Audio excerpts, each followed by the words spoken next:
In Sri Lanka, petrol pumps have run dry and the shelves are empty.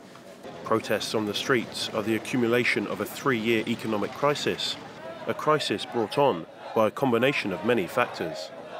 Large tax cuts imposed by the government led to the Sri Lankan central bank printing record amounts of money, which saw inflation balloon to unforeseen levels, up to 30% in April.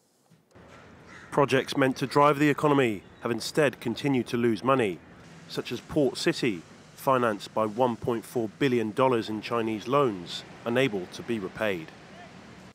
So this is a mother of all crises that in the post-independent Sri Lanka, I don't think we have ever had such a large crisis because we are much more indebted than we have ever been. COVID also played its part. Tourism made up over 1/10 of the country's GDP, an industry almost wiped out overnight by the pandemic. In April 2021, there was another blow. An inorganic fertilizer ban was announced by President Gotabaya Rajapaksa.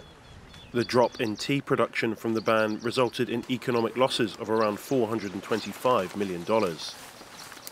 Tea, which as of March 2022 can no longer be exported to its second biggest buyer, Russia, after their invasion of Ukraine.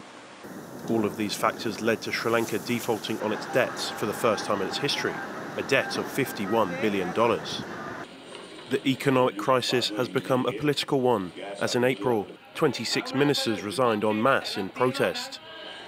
A new government formed later that month was not enough to save Prime Minister Rajapaksa's job, as he resigned on Monday. His brother, Gotabaya Rajapaksa, has stayed on as president, despite continuing calls for his resignation.